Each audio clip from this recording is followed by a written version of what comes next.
If you ever struggled with injuries or you want to prevent injuries, this video is for you.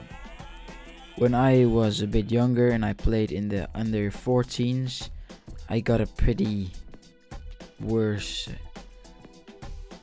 calf injury that caused me to not play for 6 weeks. But for me it felt like 6 years.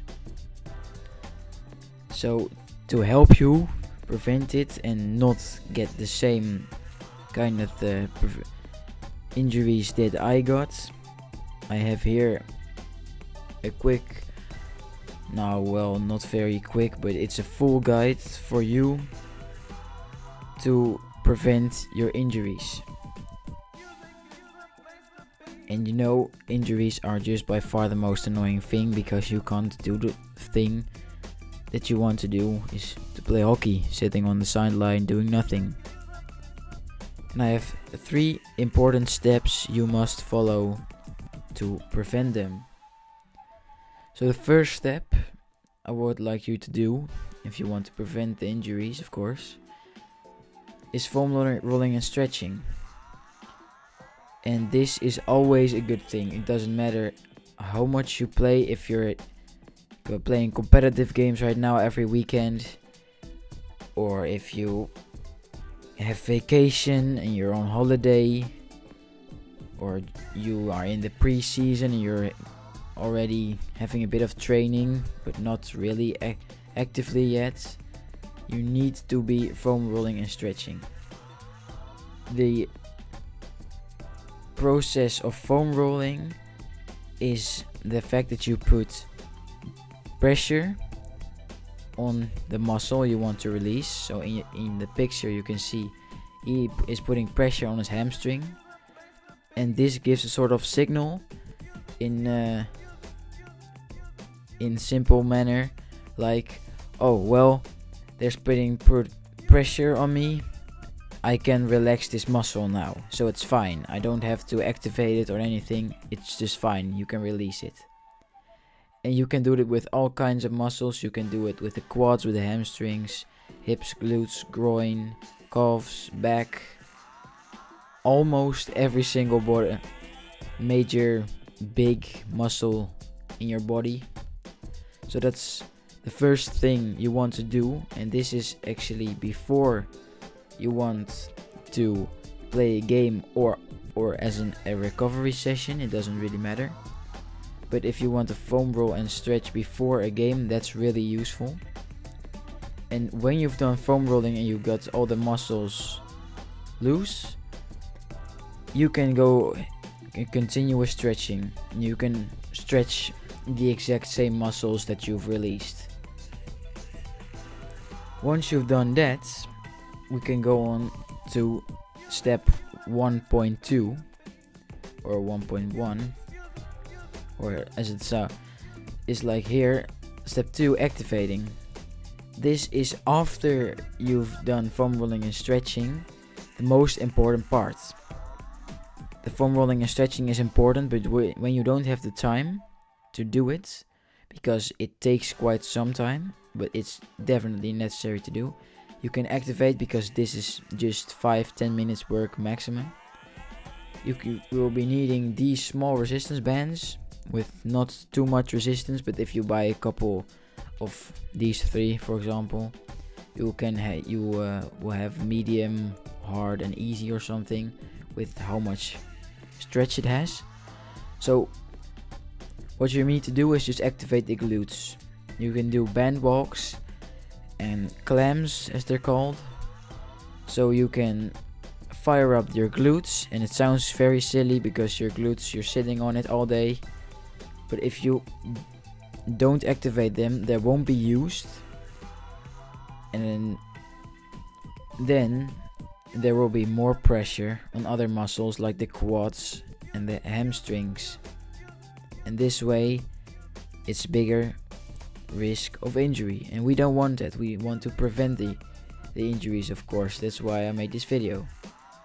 So please activate your glutes before you go into a game or a training, or even just a strength session for hockey specific. That's the first thing you need to do. And then when you want to really get fired up and do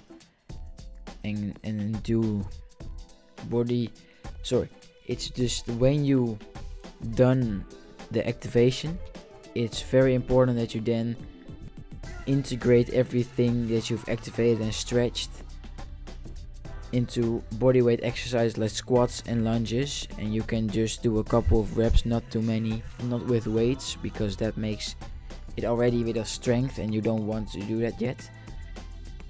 Bodyweight exercises, do them, then you're ready to go to your training or game. Then recovery. This is after you've done a game, so you can come back to this video after you've played a game, or you need to take notes. You can do that. So there are some foods and supplements I will talk you through that will help you recover quicker and bring down the risk of injury. So what's actually the most important thing? It doesn't really matter, of course it's important, but it doesn't really matter. But you need to eat within 1 hour of exercise. So if you finish at 8 p.m. if your training finishes at 8 p.m. you need to be eating or have eaten before 9 p.m. So what I would recommend is rice, sweet potatoes or pasta, or anything else that's just one ingredient foods, healthy foods that give you enough fuel to recover. What I recommend is having a protein shake with you to the game or training, that when you are finished you can drink it immediately, so that the muscles will be immediately absorbing the protein, and it will also help muscle growth and of course recovery. Then supplements. First of all, I would recommend magnesium. Very important. I also take it. It's really helpful, especially to recover. What magnesium does simply is when a muscle gets a signal from the nervous system, there's calcium released. So calcium will be also really important, but it's not for now. So there's calcium released when the muscle gets a signal, and that way the muscle gets activated. Magnesium, on the other hand, causes to get the signal that the muscle can relax. So when calcium is brought into the muscle, it gets a signal that it can be activated. But as soon as you get the magnesium into your body and you're not running or exercising at the moment, your brain and nervous system will give this a signal to your muscles that it can relax. Protein powder, I also covered that in the previous slide.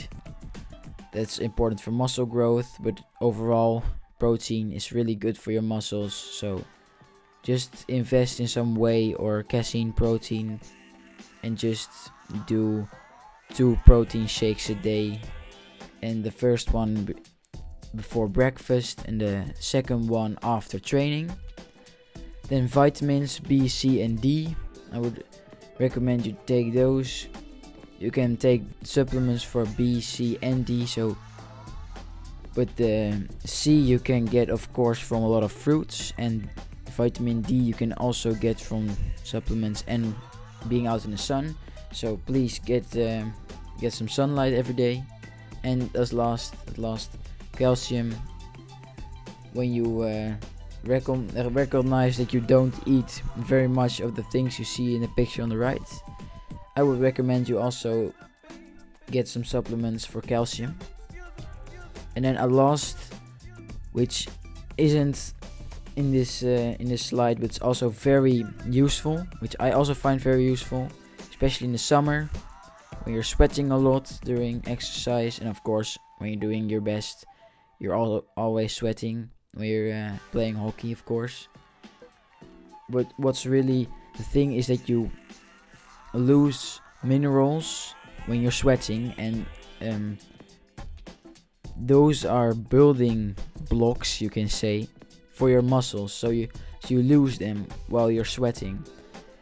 Therefore, there are electrolytes, which are also called hydration tabs, which are filled with sodium, that's also salt, that cause your muscles to keep the minerals more in the muscles so they don't cramp. Because if it's warm, or you're playing repetitively in a tournament or a game, when you're playing and then resting between the quarters, you'll lose a lot of minerals. So also take a look at high electrolytes. I really recommend using those. That was it. I hope you took some notes about the things. They are really useful if you want to prevent injuries, of course. If you don't want to prevent them, then it's your own choice. But if you want to learn something from this, please take away that you need to eat clean, eat right, take those supplements I recommend here. And if you want to help other hockey players also prevent injury, make sure to like and subscribe so you see other useful hockey videos I post. And I hope you also enjoyed it. I'll see you in the next video. And yeah, bye bye.